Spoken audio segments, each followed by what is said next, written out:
Shalom saudara-saudari, kita kembali lagi di Worship Survive seri yang ke-11. Masih lanjutan dari yang minggu lalu ya, tentang bagaimana kita memahami pola ibadah kita, the fourfold pattern of worship. Nah, kita masuk ke bagian yang kedua, yaitu word atau firman Tuhan. Masih ingat yang minggu lalu apa? Yang minggu lalu kita bahas gathering atau berhimpun. Kemudian kita juga ada satu pola yang ada di dalam ibadah kita, yaitu word atau firman Tuhan. Nah, saudara-saudari, ini tidak hanya spesifik dipahami sebagai khotbah. Oh, berarti kita bicara word, firman Tuhan, berarti khotbah. Memang di situ sangat-sangat intens ya, firman Tuhan itu direnungkan, dibacakan.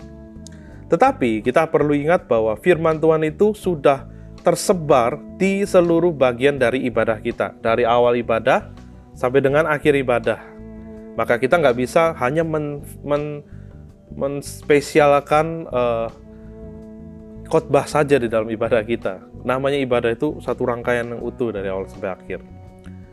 Jadi mulai dari misalkan pembacaan ayat Alkitab, nas pembimbing, pembacaan Mazmur di awal ibadah dan lain sebagainya. Juga firman Tuhan itu menyebar, didapati di dalam lirik-lirik nyanyian ibadah ya, yang mungkin di dalam liriknya itu mengutip atau terinspirasi dari firman Tuhan, dari Alkitab. Jadi ada di bagian manapun nih firman Tuhan, kita peka-pekaan telinga dan hati kita untuk menangkap suara Tuhan di dalam segala unsur dalam ibadah kita.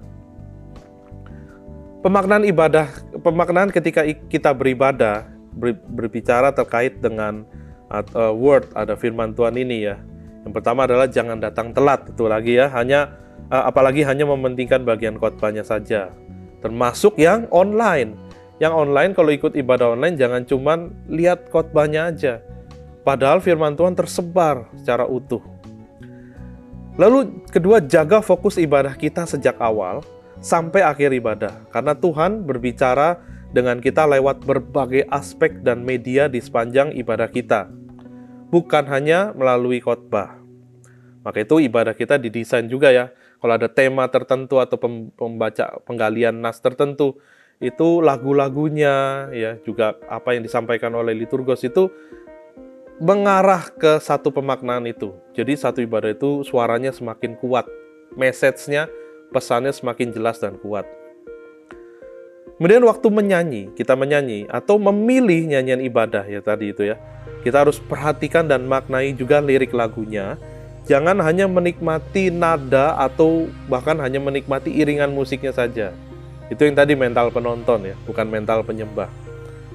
Kalau kita benar-benar mau menyembah Tuhan, itu kita tidak hanya nyanyi tapi hanya menikmati nadanya, lagunya, bukan. Tapi kita juga sangat aware, sangat memaknai, berusaha memaknai mendalam apa yang kita nyanyikan. Lirik itu penting sekali gitu ya. Bukan berarti kita terus jadi orang yang judgmental. Oh, lagu ini kurang bagus, liriknya kurang tepat dan sebagainya. Kita perlu memang hati-hati, ada lirik-lirik lagu yang secara teologis mungkin kurang tepat. Dan itu butuh kepekaan kita untuk mengenali setiap kita nyanyi. Jadi itu tadi bicara tentang yang poin kedua ya, tentang word atau firman Tuhan. Ini menjadi dasar juga ya, bahkan ibadah kita juga terinspirasi dari ayat Alkitab juga ya. Yesaya 6 ya, kita mengadopsinya menjadi sebuah rangkaian ibadah yang rasanya dinilai paling pas untuk menggambarkan perjumpaan dengan Tuhan. Dan kemudian udah dua, gathering atau berhimpun, kemudian yang kedua tadi word atau firman Tuhan, dan yang ketiga adalah ini salah satu polanya, yaitu table atau meja perjamuan. Ada sebuah pengetahuan yang menarik ya untuk kita ketahui, yaitu John Calvin, bacanya sebetulnya John Calvin, sebetulnya menginginkan gereja untuk mengadakan perjamuan kudus itu setiap hari. Setiap minggu. Ya, setiap minggu.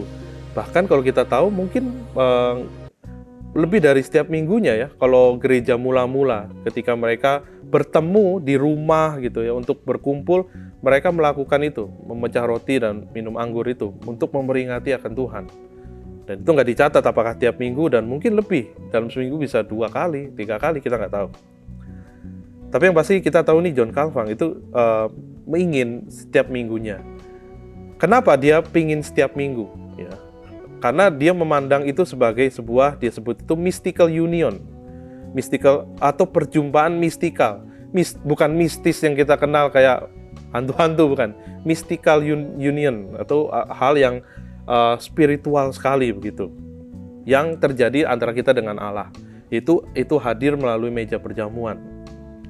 Dan John Calvin atau John Calvin ini memandang bahwa dengan perjamuan kudus inilah itu yang cara yang paling khas dari kekristenan dan tidak ditemui di ibadah agama lainnya. Agama manapun tuh nggak dijumpai. Namun meskipun kini gereja melakukannya tidak setiap minggu, nggak jadi masalah juga sebetulnya ya saudara-saudari, tetap dalam setiap peribadatan kita maknanya itu tidak hilang dari setiap ibadah yang kita lakukan. Apa itu maknanya? Ada dua. Yang pertama yaitu makna pengampunan dosa. Roti dan anggur dalam perjamuan kudus itu mengingatkan kita akan Tuhan Yesus, ya, akan kita yang berdosa, dikontraskan dengan Tuhan Yesus yang rela mati menebus kita dari hukuman dosa. Jadi kita bicara tentang pengampunan dosa. Jadi bukan fokus kepada dosa-dosa kita saja, tapi bagaimana dosa-dosa kita itu diampuni oleh Tuhan, kitanya ditebus dari seharusnya hukuman dosa itu, yaitu maut yang harusnya kita terima. Beberapa gereja dengan unsur liturgika yang kuat ya, itu memiliki bagian khusus spesial tentang pengampunan dosa ini. Bukan hanya di perjamuan kudus, tapi juga kita tahu di dalam tata liturgi di beberapa gereja itu ada yang namanya pengakuan dosa dan berita anugerah. Ya, sekali lagi perjamuan kudus, juga pengakuan dosa, ini merujuk juga pada hal yang sama, yaitu tentang pengorbanan Kristusnya, tentang Tuhannya. Dia yang layak dipandang, bukan dosa-dosa kita. Jadi, kalau orang bilang, apakah kita memang harus pengakuan dosa tiap minggu?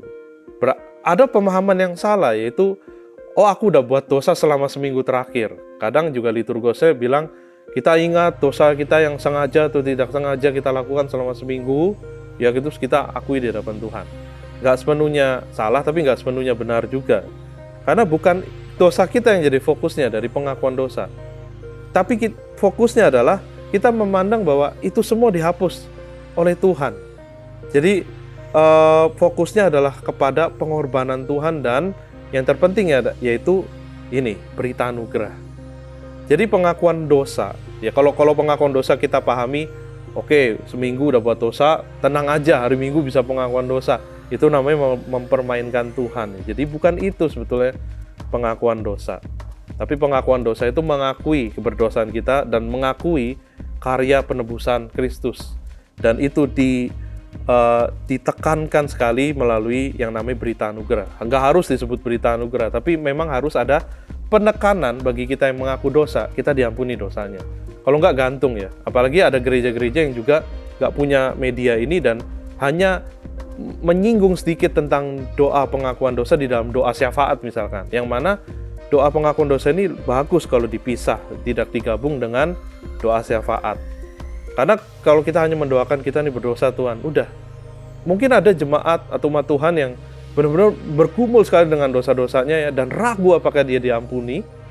Dan kemudian ya setelah ngaku dosa dia gantung gitu. Jadi diampunin nggak ya? Nah ini berita anugerah ini satu paket ya. Nah ini pentingnya berita anugerah, kita baca Yesaya 6 ayat 5. Lalu kataku, celakalah aku binasa sebab aku ini seorang yang najis bibir dan aku tinggal di tengah-tengah bangsa yang najis bibir. Namun mataku telah melihat sang raja yakni Tuhan semesta alam. Tetapi seorang daripada serafim itu terbang mendapatkan aku, di tangannya ada bara. Bara mengingatkan kita juga dengan ayat firman Tuhan di bagian lain yang kalau kita punya musuh, kita ampuni dia, taruh atau tumpukan bara api di atas kepalanya. Ini refer ke sini ya. Jadi bukannya artinya bakar kepalanya supaya panas, tapi bicara tentang pengampunan. Ini simbol tentang pengampunan, pentahiran. Kita lanjut ya. Jadi di ayat yang ke-7, ia menyentuhkannya kepada mulutku serta berkata, lihat, ini telah menyentuh bibirmu, maka kesalahanmu telah dihapus dan dosamu telah diampuni. Jadi ada satu penekanan ya, kepastian bahwa kita ini diampuni dosanya di dalam setiap kali kita ada pengakuan dosa. Pengakuan dosa juga banyak bentuknya, tidak hanya berdoa begitu bentuknya ya, tapi bisa dengan lagu, nyanyian, apapun yang bisa dilakukan untuk kita mengingat betapa siapa kita dan siapa Tuhan. Karena kalau hanya bicara siapa kita, ya kita berdosa, kita akan frustasi, kapan kita nih bisa nggak berdosa kan? Tapi Tuhan menyediakan pengampunannya di masa lalu, masa kini, dan bahkan juga masa depan.